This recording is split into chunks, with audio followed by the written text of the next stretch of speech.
Bismillahirrahmanirrahim.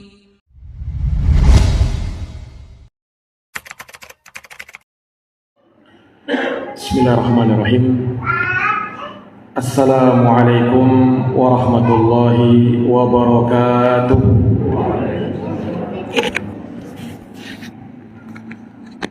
Alhamdulillah. Alhamdulillahi rabbil alamin. Wa bihi nasta'inu ala umurid dunya waddin. Asyhadu an la ilaha illallah wahdahu la syarikalah, ilahul awwalina wal akhirin, wa asyhadu anna Muhammadan abduhu wa rasuluh, as-sadiqul amin, sallallahu alaihi wa ala alihi wa sahbihi wa man tabi'ahum bi ihsanin ila yaumiddin, wa sallama tasliman katsira. Subhanaka la ilma lana illa ma 'allamtana innaka antal alimul hakim. Allahumma 'allimna ma yanfa'una wanfa'na bima 'allamtana wa zidna ilman ya karim.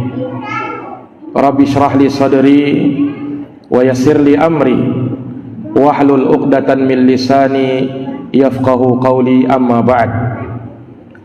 Ma'asyiral muslimin wal muslimat, hadirin wal hadirat, bapak-bapak, ibu-ibu, jamaah salat maghrib yang dimuliakan oleh Allah.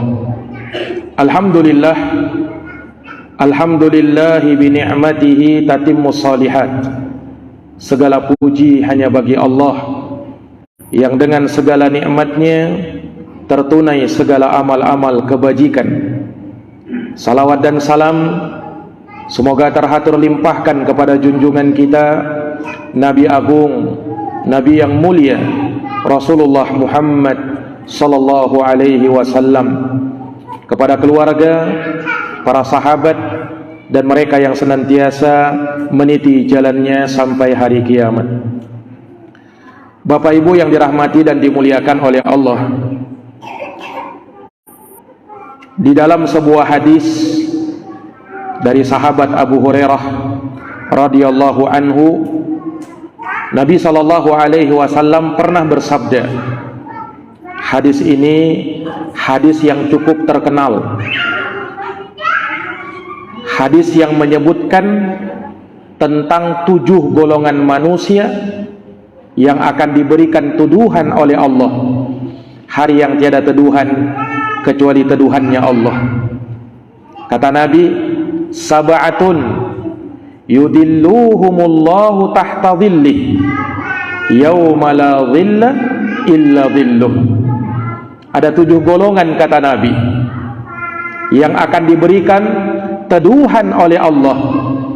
Hari itu tiada teduhan kecuali teduhan dari Allah subhanahu wa ta'ala.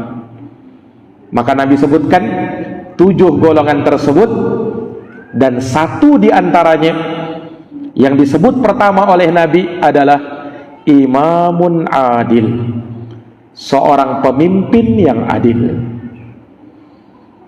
Seorang imam yang dia mampu berlaku adil kepada orang-orang yang dia pimpin. Ini mendapatkan keutamaan, ini mendapatkan kemuliaan, akan dinaungi oleh Allah hari yang tiada naungan kecuali naungannya Allah subhanahu wa ta'ala. Luar biasa pemimpin yang seperti ini. Mereka adalah orang-orang yang kalau memohon, yang kalau meminta, yang kalau berdoa, maka doanya tidak akan ditolak oleh Allah. Disebutkan dalam hadis yang lain, diriwayatkan oleh Imam Tirmizi dan Imam Ibnu Majah. Kata Rasulullah sallallahu alaihi wasallam, "Thalathatun la turaddu da'watuhum." Ada 3 orang, kata Nabi, yang 3 orang ini doanya tak mungkin ditolak. Artinya apa? Artinya doanya pasti dikabulkan oleh Allah. Siapa 3 golongan ini? Siapa 3 orang ini? Yang pertama, al-imamul adil, pemimpin yang adil, was-shaimu hatta yuftir, orang yang berpuasa sampai dia berbuka, wa da'watul mazlum, dan doanya orang yang terzolimi. Inilah 3 orang yang kata Nabi doanya tidak mungkin ditolak. Salah satunya pemimpin yang adil. Ini para jamaah yang dirahmati dan dimuliakan oleh Allah. Di dalam Islam kita bisa melihat bagaimana kepemimpinan Rasulullah sallallahu alaihi wasallam, seorang pemimpin yang adil selain beliau sebagai nabi dan rasul Allah. Demikian pula khalifah yang menggantikan beliau, Abu Bakar As-Siddiq radhiyallahu taala anhu. Dan pada malam hari ini kita akan berbicara tentang bagaimana kepemimpinan khalifah yang mulia, Amirul Mukminin Sayyiduna Umar ibnul Khattab radhiyallahu taala anhu. Bagaimana di masa-masa kepemimpinan Umar bin Khattab tercatat di dalam sejarah betapa luar biasanya beliau menjadi pemimpin, betapa hebatnya beliau di dalam memimpin sehingga terjadi keadilan, ditegakkan keadilan, kemudian kebenaran dan tindak kezaliman, ya. Umar bin Khattab radhiyallahu taala anhu betul-betul berada pada posisi yang mensejahterakan rakyatnya pada waktu itu. Para jamaah yang dirahmati dan dimuliakan oleh Allah, maka Umar bin Khattab adalah sosok pemimpin yang adil, pemimpin yang kuat, pemimpin yang membawa kesejahteraan buat masyarakatnya. Maka kita tauladani, kita jadikan sebagai ibrah, pelajaran bagaimana kepemimpinan Umar bin Khattab radhiyallahu anhu di masa beliau. Jamaah yang dirahmati dan dimuliakan oleh Allah, Sayyidina Umar bin Khattab, beliau menjadi khalifah sepeninggal Khalifah Abu Bakar As-Siddiq.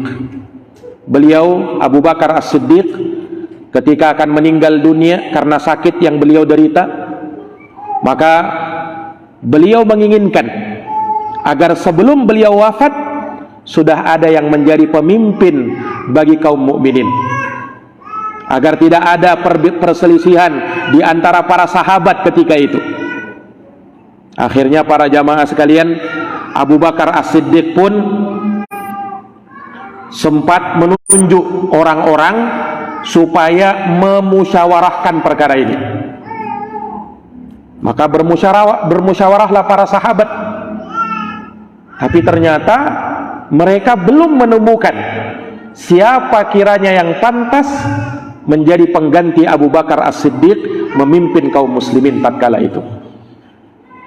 Sebab mereka semua beranggapan mereka tidak berhak untuk menjadi pengganti Abu Bakar.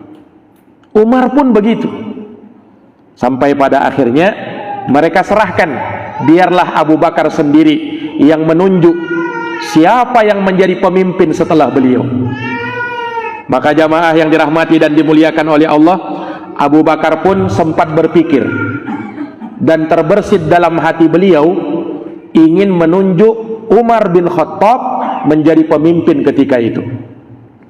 Tetapi sebelum itu Abu Bakar bermusyawarah dulu dengan para sahabat yang lain. Maka beliau panggil Abdurrahman bin Auf radhiyallahu anhu. Beliau minta pendapat kepada Abdurrahman bin Auf, kira-kira bagaimana pendapatmu wahai Abdurrahman tentang Umar bin Khattab? Maka Abdurrahman bin Auf berkata, wahai Abu Bakar, kira-kira menurutmu Umar itu orangnya bagaimana? Maka Abu Bakar pun memuji Umar, menyanjung Umar. Setelah itu Abdurrahman bin Auf berkata begini, huwa wallahi afdalu min ra'yika fihi. Wahai Abu Bakar, dia, yaitu Umar bin Khattab itu, demi Allah, orang itu lebih utama dan lebih baik lagi dari apa yang kau sebutkan tadi. Artinya Abdurrahman bin Auf memuji Umar bin Khattab. Memang orangnya hebat, memang orangnya utama, dan tidak salah kalau dia menjadi pemimpin setelah engkau. Ini pendapatnya sahabat Abdurrahman bin Auf. Setelah itu Abu Bakar radhiyallahu taala anhu panggil Utsman bin Affan. Dipanggil lagi untuk diajak musyawarah. Kira-kira pendapatnya Utsman bagaimana tentang Umar ini? Ini para jamaah yang dirahmati oleh Allah. Abu Bakar bukan tidak tahu siapa Umar ini, tapi dalam rangka kehati-hatian beliau, ini akan menjadi Amirul Mukminin, ini menjadi pemimpin setelah beliau, sehingga beliau ajak musyawarah Utsman bin Affan ketika itu. Apa jawaban Utsman? Mirip-mirip dengan Abdurrahman bin Auf. Kata Utsman, Allahumma ilmi bihi anna sariratahu khairun min alaniyatih. Wahai Abu Bakar, demi Allah, yang aku tahu tentang Umar itu, kebaikan yang dia sembunyikan lebih banyak daripada kebaikan yang dia tampakkan. Artinya orang ini betul-betul istimewa, kebaikannya terlalu banyak. Tidak salah kalau kau menjadikan dia sebagai pemimpin. Itu jawabannya Utsman ibnu Affan radhiyallahu taala anhu. Tidak cukup sampai di situ. Abu Bakar kembali memanggil sahabat dari pembesar Ansar ketika itu yang bernama Usaid bin Khudair. Ditanya Usaid bin Khudair, wahai Usaid, kira-kira bagaimana kalau Umar menjadi pemimpin? Usaid bin Khudair mengatakan, Allahumma a'lamuhu al-khairu ba'dak.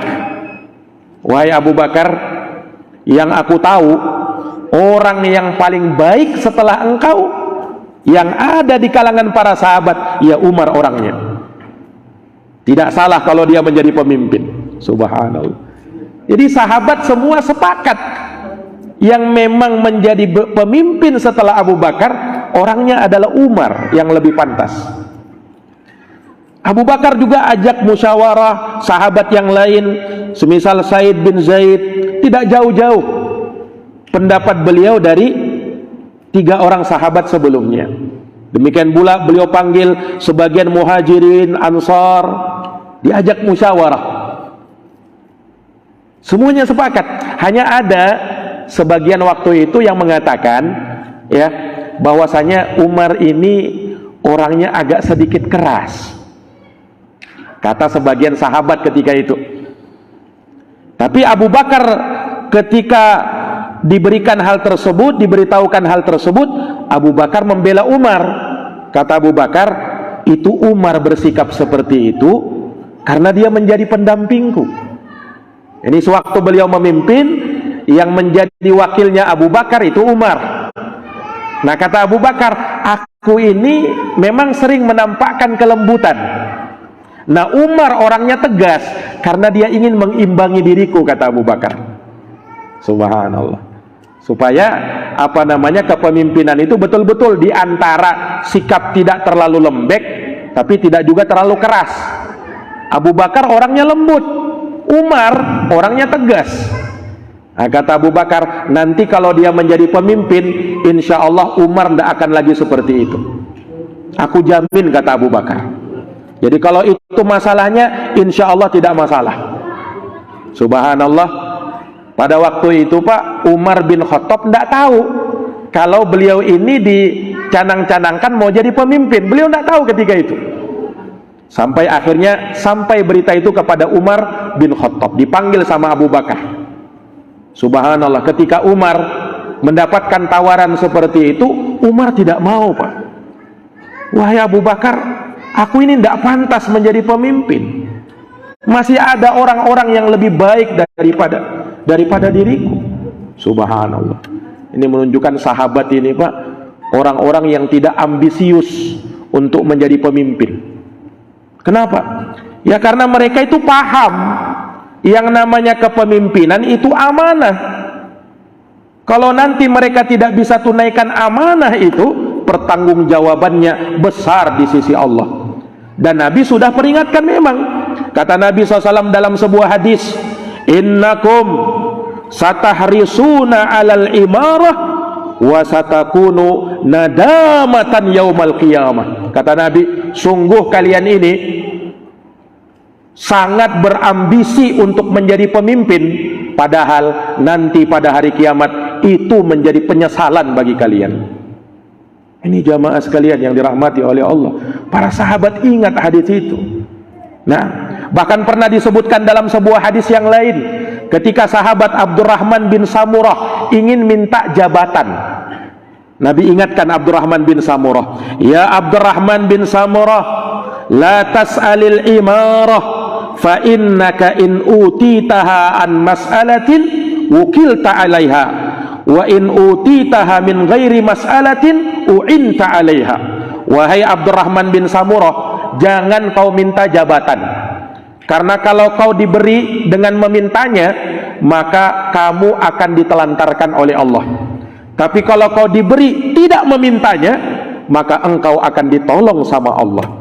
Hadis sahih riwayat Bukhari dan Muslim. Jadi mereka tahu hadis-hadis ini. Jadi para sahabat itu mereka tidak berambisi mau menjadi pemimpin, mau merebut atau rebutan menjadi pemimpin. Umar bin Khattab asalnya tidak mau, sampai Abu Bakar ancam, wahai Umar, kalau kau tidak mau, diancam sama Abu Bakar As-Siddiq supaya Umar mau. Sampai pada akhirnya dengan terpaksa Umar pun mau ketika itu.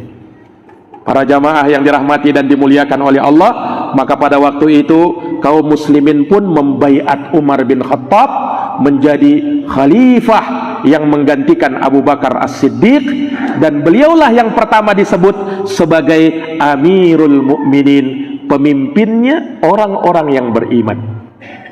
Adapun Abu Bakar ketika itu dipanggil Khalifah Abu Bakar. Khalifah itu artinya pengganti. Abu Bakar disebut khalifah karena beliau menggantikan Rasulullah SAW. Nah kalau Umar ini kan khalifati Rasulullah, khalifah dari khalifahnya Rasulullah, maksudnya Abu Bakar. Nanti kalau datang lagi setelahnya Utsman, khalifati Rasulullah, maka akan panjang jadinya. Ali juga begitu nanti. Maka untuk menyingkat itu, maka Umar bin Khattab mendapat julukan Amirul Mukminin. Amirul Mukminin artinya pemimpinnya orang-orang yang beriman. Ini para hadirin yang dirahmati dan dimuliakan oleh Allah. Nah, maka Abu Bakar As-Siddiq radhiyallahu an yang menunjuk Umar bin Khattab menjadi pemimpin, dan semua sahabat sepakat, tidak ada yang berbeda pendapat. Iya, tidak ada yang mengatakan saya tidak mau dengan kepemimpinan Umar. Semuanya sepakat kaum muslimin tatkala itu memang Umar lah yang pantas untuk menjadi pemimpin kaum muslimin menggantikan Abu Bakar As-Siddiq. Maka diangkatlah Umar bin Khattab ketika itu, dan Abu Bakar memberikan wasiat kepada Umar. Wasiatnya tertulis, disampaikan kepada Umar bin Khattab. Isi wasiatnya berbunyi begini. Kata Abu Bakar As-Siddiq kepada Umar, wahai Umar, ittaqillaha, aku wasiatkan kamu untuk bertakwa kepada Allah. Wa'lam anna lillahi amalan bin nahar la yaqbaluhu bil laili. Dan ketahuilah wahai Umar, sesungguhnya Allah punya amalan yang dilakukan di siang hari, ia tidak terima kalau dilakukan itu di malam hari. Wa amalan bil laili la yaqbaluhu bin nahar. Dan Allah punya amalan di malam hari yang itu tidak sah kalau dilakukan di siang hari.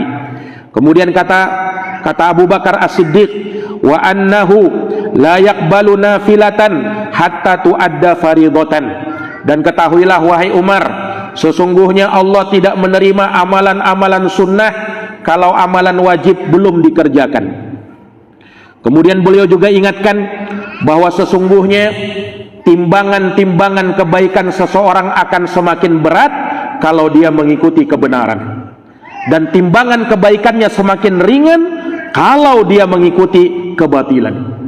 Ini wasiatnya Abu Bakar kepada Umar, supaya Umar betul-betul menjadi pemimpin yang bertakwa kepada Allah. menjadi pemimpin yang tidak lupa dengan ibadah. Walaupun dia sibuk memimpin, mengurus ini dan itu, dia tidak lupa dengan ibadah. Ini yang diingatkan oleh Abu Bakar.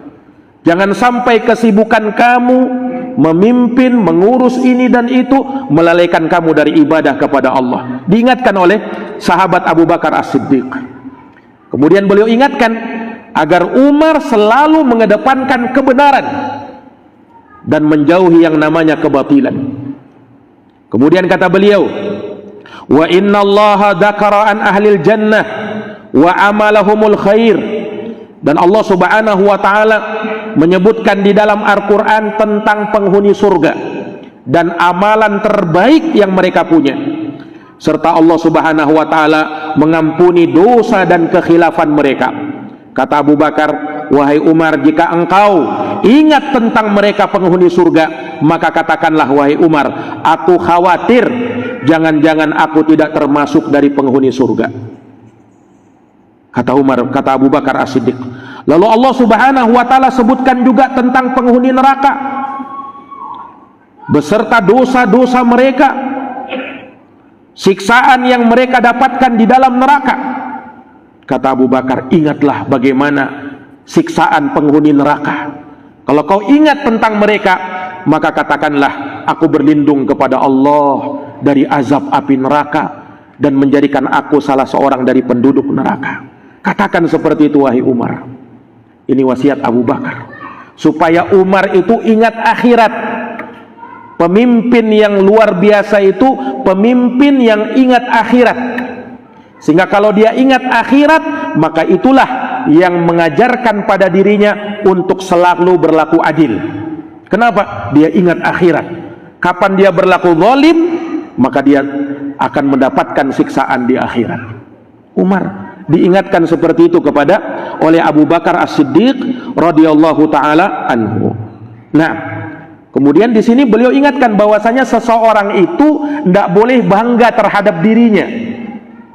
Umar bin Khattab kan sudah punya banyak keutamaan, Pak.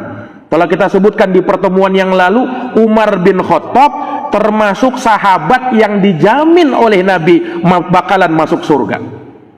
Tapi Abu Bakar ingatkan, jangan terlalu kepedean, jangan terlalu bangga. Nah, hendaknya selalu takut kepada Allah, takut dengan siksaan negeri akhirat.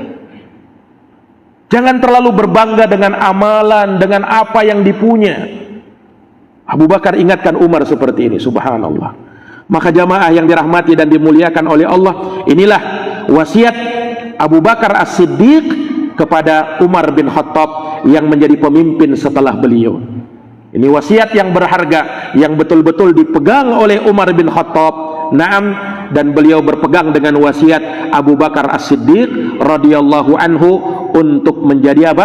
Menjadi khalifah, menjadi pemimpin kaum mukminin tatkala itu. Para jamaah yang dirahmati dan dimuliakan oleh Allah Subhanahu wa taala. Dan memang kepemimpinan Umar bin Khattab ini kan sudah pernah diisyaratkan oleh Nabi. Walaupun memang Nabi, Pak, sewaktu beliau wafat itu memang tidak menunjuk yang menjadi pemimpin itu Abu Bakar, baru setelahnya Umar, baru setelahnya Utsman, baru Ali. Itu tidak dilakukan oleh Nabi. Semuanya itu berdasarkan ijtihadnya para sahabat. Sehingga terangkatlah Abu Bakar, terangkatlah Umar, setelahnya Utsman, baru Ali ridwanullah alaihim ajma'in. Semuanya ijtihad. Tetapi Nabi berisyarat, memang sudah Nabi berikan isyarat-isyarat. Seperti sabda Nabi, iktadu billadaini min ba'di Abi Bakrin wa Umar. Kata Nabi apa? Contohlah, teladanilah dua orang sepeninggal saya, kata Nabi, Abu Bakar lalu Umar. Kemudian pernah juga Anas bin Malik bercerita bahwa Banu Mustalik pernah mengutus saya untuk menanyakan kepada Nabi. Banu Mustalik bertanya bahwa kalau mereka nanti tidak mendapati Rasulullah sepeninggal Rasulullah, mereka harus menyerahkan zakat mereka kepada siapa? Maka mereka utus Anas supaya menanyakan itu. Ditanyakan oleh Anas bin Malik kepada Rasulullah, kata Rasulullah, ila Abi Bakrin. Kalau saya sudah tiada, datangi Abu Bakar. Ini kan isyarat Nabi sebenarnya. Nah, kemudian Anas bin Malik mengabarkan kepada Banu Mustalik tentang hal tersebut. Kata Banu Mustalik, wahai Anas, tanyakan lagi sama Rasulullah. Kalau ternyata hadatha ila Abi Bakrin hadathun, kalau terjadi sesuatu pada diri Abu Bakar, nah kami datang kepada siapa lagi kalau Abu Bakar sudah tiada? Maka Anas bin Malik datang lagi kepada Nabi, nanyakan lagi hal tersebut. Kata Rasulullah, ila Umar, datangi Umar bin Khattab. Ini isyarat-isyarat Nabi Sallallahu Alaihi Wasallam bahwa yang menjadi pemimpin setelah beliau Abu Bakar, lalu Umar. Ini jamaah yang dirahmati oleh Allah. Dan luar biasa memang kepemimpinan Abu Bakar, kepemimpinan Umar bin Khattab radhiyallahu an. Dan Umar memang lebih lama masa kepemimpinannya. Kalau Abu Bakar Pak cuma 2 tahun. Ya, cuma 2 tahun. Beliau Nabi SAW wafat pada tahun 11 Hijriah, sementara Abu Bakar wafat pada tahun 13 Hijriah. Nah, Umar memimpin dari tahun 13 Hijriah sampai tahun 23 Hijriah. Jadi selama 10 tahun Umar bin Khattab itu menjadi Amirul Mukminin, menjadi pemimpin orang-orang yang beriman. Para hadirin yang dirahmati dan dimuliakan oleh Allah. Dan Nabi juga pernah isyaratkan dalam sebuah hadis. Nabi pernah bermimpi dalam hadis riwayat Bukhari. Kata Nabi SAW bahwa aku bermimpi melihat bahwa aku mengambil setimba air dari dalam sumur menggunakan timba yang ada penggereknya. Tiba-tiba Abu Bakar datang, kemudian mengambil timba tersebut. Kemudian Abu Bakar ngambil 2 atau 3 timba, dan dia lakukan dengan sangat lemahnya. Kata Rasulullah, semoga Allah memaafkan Abu Bakar. Lalu datang setelahnya Umar. Kata Nabi SAW, fastahalat gharban. Maka Umar pun mengambil dengan timba tersebut banyak air. Sehingga apa? Sehingga kaum muslimin pun dapat meminum darinya. Lepas dahaga mereka, semuanya meminumnya. Bahkan mereka bisa memberikan minum kepada hewan-hewan tunggangan peliharaan mereka. Ini isyarat bahwasanya Abu Bakar memimpin tidak lama, 2 tahun. Setelahnya Umar memimpin, oh luar biasa kepemimpinan Umar. Naam, rakyat ketika itu sejahtera. Naam, kemudian Umar bin Khattab radhiyallahu taala anhu ya dapat memimpin masyarakat ketika itu dengan sangat lama. Ini isyarat dari Nabi sallallahu alaihi wasallam. Makanya tidak ada perselisihan di kalangan sahabat bahwasanya Umar lah orang yang pantas untuk menjadi pemimpin menggantikan Abu Bakar. Maka jamaah yang dirahmati dan dimuliakan oleh Allah, ketika Umar menjadi pemimpin, maka beliau pun naik. Istilahnya inilah pidato pertamanya Umar. Orang kan kalau jadi pemimpin dia berpidato kan. Umar juga begitu. Ketika beliau diangkat menjadi Amirul Mukminin, maka beliau pun menyampaikan pidatonya. Tapi subhanallah, lihat Pak, bagaimana seorang pemimpin itu. Ketika beliau menjadi pemimpin, kemudian berpidato di hadapan masyarakat, beliau dengan tawadhu'nya, ya, beliau mengakui kelemahannya, kekurangannya. Lihat pemimpin ini. Apa kata Umar? Di hadapan ini masyarakat ini, di hadapan penduduk Madinah, kaum muslimin ketika itu berkumpul di hadapan Umar. Kata Umar apa? Allahumma inni syadidun falayyinni. Ya Allah, kata Umar, sungguh aku ini adalah orang yang lemah, aku ini adalah orang yang keras. Ya Allah, lembutkanlah hatiku ya Allah. Umar akui hal tersebut. Wa inni dha'ifun faqawwini. Ya Allah, aku ini orangnya adalah orang yang lemah, maka kuatkan aku ya Allah. Wa inni bakhilun fasakhinni. Ya Allah, aku orangnya pelit, maka jadikan aku orang yang dermawan ya Allah. Ini pidato pertama Umar. Langsung apa? Mengakui kelemahannya. Tapi beliau bermohon kepada Allah, semoga Allah subhanahu wa ta'ala menguatkannya, melembutkan hatinya, menjadikan ia sebagai orang dermawan. Subhanallah, adakah pemimpin yang seperti ini? Luar biasa. Kemudian kata Umar, innallaha ibtalakum bi wabtalani bikum ba'da sahibayya. Sesungguhnya kalian wahai masyarakat, pidato Umar ini, kalian telah diuji dengan aku menjadi pemimpin sekarang ini, dan aku pun diuji oleh Allah dengan kalian yang menjadi masyarakat dan rakyatku, kata Umar, setelah dua orang sahabatku meninggal dunia, yaitu Rasulullah dan Abu Bakar As-Siddiq radhiyallahu an. Maka Umar bersumpah, demi Allah, kalau ada suatu perkara sampai kepadaku, kata Umar, maka aku sendiri yang akan menanganinya, aku sendiri yang akan mengurusinya, dan kalau aku tidak mampu melakukannya, maka aku akan suruh satu orang yang memang pantas dan bisa menangani masalah itu untuk menjadi wakilku, kata Umar, dan aku tidak akan biarkan masalah itu berkepanjangan. Subhanallah, salah seorang sahabat, salah seorang yang menyaksikan pidato Umar pada waktu itu bersumpah dan bersaksi, katanya apa? Demi Allah, Umar berlaku seperti yang dia ucapkan sampai beliau diwafatkan oleh Allah. Seperti itu Umar, sesuai dengan apa yang beliau sampaikan. Ini para hadirin yang dirahmati dan dimuliakan oleh Allah Subhanahu wa ta'ala. Ini para jamaah, ini masa-masa ketika Umar bin Khattab menjadi seorang pemimpin ketika itu, menggantikan Abu Bakar As-Siddiq radhiyallahu taala anhu. Maka di masa kepemimpinan Umar, Pak, Umar itu orangnya ya tidak hanya memikirkan atau memenangkan pendapatnya sendiri, tetapi beliau sering mengajak musyawarah sahabat-sahabat senior. Naam, dipanggil sama Umar. Kalau ada masalah, beliau tidak putuskan sendiri. Beliau panggil Utsman, beliau panggil Ali bin Abi Thalib, Talha bin Ubaidillah, Az-Zubair ibnul Awwam, sahabat-sahabat senior yang dulu pernah bersama Nabi sallallahu alaihi wasallam. Diajak oleh Umar musyawarah. Nah, dan ini beliau mengamalkan firman Allah yang memerintahkan untuk bermusyawarah. Dalam Islam itu yang ada memang musyawarah. Allah berfirman dalam Quran, wasyawirhum fil amri, bermusyawarahlah kalian dalam urusan itu. Dalam ayat yang lain Allah berfirman, wa amruhum syura bainahum, dan suatu urusan itu lakukan musyawarah, kata Allah. Inilah yang diamalkan oleh Umar. Jadi kepemimpinan Umar, di masa kepemimpinan Umar itu kaum muslimin sering bermusyawarah. Ada masalah musyawarah, ada masalah musyawarah.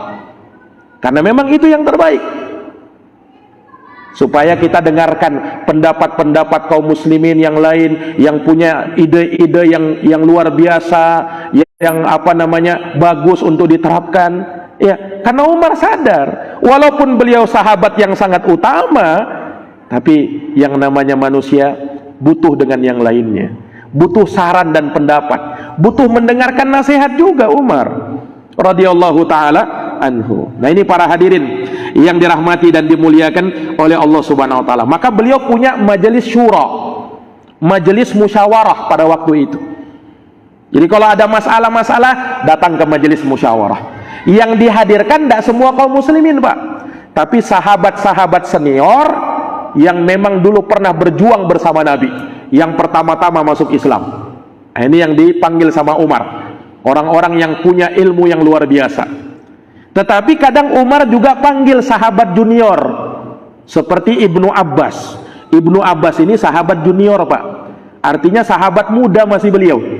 Tapi Abu Umar bin Khattab panggil sahabat Ibnu Abbas karena Ibnu Abbas ini punya ilmu yang luar biasa, pernah didoakan sama Nabi soalnya, Allahumma faqihu fid din wa 'allimhu ta'wil.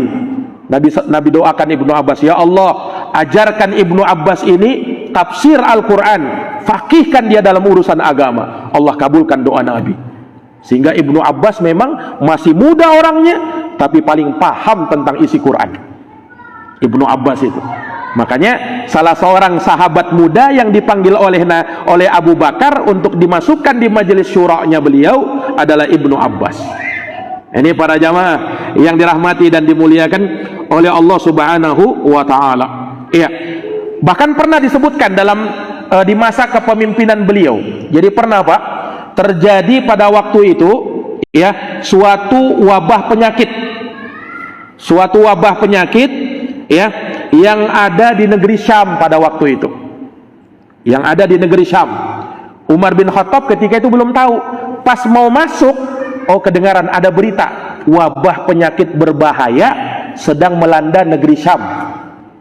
Maka akhirnya Umar stop di situ bersama sahabat-sahabat yang lain. Akhirnya mereka pun bermusyawarah, kira-kira kita ini masuk saja atau tidak jadi nih. Kenapa? Ada wabah tersebar di sana waktu itu. Nah, akhirnya para sahabat pun Pak berselisih pendapat. Ada yang suruh, tidak masalah Umar, kita masuk saja. Ada yang berpendapat, enggak, jangan kita masuk. Sahabat berselisih pendapat. Umar ketika itu tidak suka dengan perselisihan. Umar lihat ada sahabat, sebagian sahabat berkumpul, sahabat-sahabat senior, dan semuanya bersepakat kita tidak usah masuk wahai Umar. Iya, kenapa? Karena ada wabah penyakit yang ada di negeri itu. Nah, kita tidak usah masuk wahai Umar, kita menghindar. Akhirnya Umar pun setuju dengan pendapat itu. Mereka akhirnya balik lagi ke Madinah. Nah, ketika itu yang menjadi gubernur di negeri Syam adalah sahabat yang bernama Abu Ubaidah ibnul Jarrah. Abu Ubaidah ibnul Jarrah. Maka hadirin yang dirahmati dan dimuliakan oleh Allah, ketika Umar mau pulang ke Madinah lagi, sahabat Abu Ubaidah ini berkata, "Ya Amirul Mukminin, afirarun min qadarillah." Wahai Umar, Amirul Mukminin, apakah kita harus lari dari takdir Allah? Kenapa tidak mau datang ke sini? Mau lari dari takdir Allah? Kata Abu Ubaidah ibnul Jarrah. Kata Umar apa? Naam, nafirru min qadarillah ila qadarillah. Iya, kata Umar, kita lari dari takdir Allah kepada takdir Allah yang lain. Artinya Umar tetap mempertahankan pendapat ini. Kita tidak usah masuk. Kenapa? Ada wabah penyakit di sana. Ketika itu ya belum ada hadis yang sampai kepada mereka dari Nabi SAW. Datanglah Pak Abdurrahman bin Auf. Ternyata Abdurrahman bin Auf hafal satu hadis yang menjadi kunci permasalahan ini. Nah, maka Abdurrahman bin Auf berkata begini, sungguh aku mendengar Rasulullah SAW pernah bersabda, "Idza sami'tum bihadal waba bi baladin fala taqdamu alaihi, wa idza waqa'a bi baladin wa antum fihi fala takhruju firaran minhu." Hadisnya sahih. Jadi Abdurrahman bin Auf berkata, aku dengar Rasulullah bersabda begini, apabila kalian mendengar ada wabah penyakit, subhanallah, ini Pak hadis sahih. Apabila kalian mendengar ada wabah penyakit di suatu negeri, maka jangan kau masuk ke negeri itu, kata Rasulullah SAW. Tapi kalau kau berada di negeri itu, maka jangan keluar dari negeri itu karena takut dari penyakit itu, dari wabah itu. Maka mendengarkan hadis itu, Umar bin Khattab memuji Allah Subhanahu wa taala. Ternyata apa yang beliau putuskan sudah bertepatan dengan hadisnya Rasul sallallahu alaihi wasallam. Nah, ini para jamaah sekalian. Jadi kalau memang ada wabah penyakit di sana, jangan datangi. Tapi yang ada di sana jangan keluar. Ini solusinya Nabi sallallahu alaihi wasallam, dan itu terjadi di masa Umar bin Khattab radhiyallahu taala anhu. Para jamaah yang dirahmati dan dimuliakan oleh Allah Subhanahu wa taala. Ini kejadian-kejadian yang terjadi di masa Umar bin Khattab. Para jamaah, disebutkan bahwasanya di masa kepemimpinan Umar bin Khattab radhiyallahu taala anhu, beliau menegakkan keadilan dan persamaan. Beliau tidak membeda-bedakan kaum muslimin. Bahkan beliau mampu berlaku adil bahkan kepada orang kafir sekalipun. Pernah disebutkan Pak dalam sebuah riwayat bahwasanya terjadi perselisihan ini antara seorang muslim dengan Yahudi. Seorang muslim dengan Yahudi berselisih mereka dengan permasalahan mereka sampai akhirnya ke pengadilan. Umar bin Khattab putuskan waktu itu. Umar bin Khattab pelajari mana yang benar ini. Ternyata Umar dapati si Yahudilah yang benar. Maka Umar bin Khattab memenangkan si Yahudi. Karena memang waktu itu yang benar si Yahudi. Ini dalam urusan dunia ini. Subhanallah. Umar bin Khattab melihat pihak yang benar yang mana, walaupun ada pada si Yahudi, beliau menangkan si Yahudi ini. Subhanallah. Karena beliau adalah pemimpin yang adil. Beliau tak mau mendolimi orang, walaupun orang kafir. Subhanallah. Dan ini beliau dalam hal ini dalam rangka mengamalkan firman Allah. Allah berfirman apa? Wala yajrimannakum syana'anu qaumin ala alla ta'dilu i'dilu huwa aqrabu littaqwa. Janganlah kebencian kamu terhadap suatu kaum mendorong kamu untuk tidak berlaku adil. Berlaku adillah, karena keadilan itu lebih dekat dengan ketakwaan. Siapapun kita disuruh berlaku adil. Ini para jamaah sekalian, dari sinilah Islam itu agama yang penuh dengan toleransi. Itu sudah diajarkan sama Nabi, Pak. Tidak pilih kasih, walaupun kau kafir, walaupun kau tak beriman, walaupun non muslim. Kalau kau benar, dibenarkan. Islam itu agama yang toleransi. Maka Islam tidak perlu diajari tentang toleransi, karena Islam itu betul-betul menempatkan dan agama yang penuh dengan toleransi. Tapi toleransi yang bagaimana dulu? Nah, ini para jamaah yang dirahmati oleh Allah. Toleransi yang diinginkan di dalam Islam, toleransi yang berada pada batas-batas syariat. Bukan artinya kita toleransi akhirnya kita melanggar prinsip-prinsip agama. Toleransi itu diajarkan dalam Quran. Lakum dinukum waliyadin. Untukmu agamamu, untukku agamaku. Aku tidak akan mengganggu kamu kalau kau beribadah, sebagaimana kami tidak boleh diganggu kalau kami beribadah. Tapi kami tidak mau ikut-ikutan di situ. Ini toleransi yang sesungguhnya. Ini para jamaah yang dirahmati dan dimuliakan oleh Allah. Jadi Islam betul-betul mengajarkan toleransi. Dan inilah yang diterapkan sama Umar bin Khattab radhiyallahu taala anhu. Subhanallah. Para jamaah yang dirahmati dan dimuliakan oleh Allah, pernah juga Pak disebutkan dalam cerita, ada seorang Yahudi. Yahudi ini minta-minta di kota Madinah. Maka dipanggil sama Umar, Yahudi, ngapain kau minta-minta? Kata dia, Yahudi ini pun memberitahukan, wahai Umar, aku ini orang miskin, tidak punya apa-apa, aku sudah tua renta. Dulu waktu aku masih muda, aku kuat bekerja, aku bekerja. Tapi sekarang aku sudah tidak bisa apa-apa. Akhirnya Umar panggil ke rumahnya, dikasih sama Umar harta.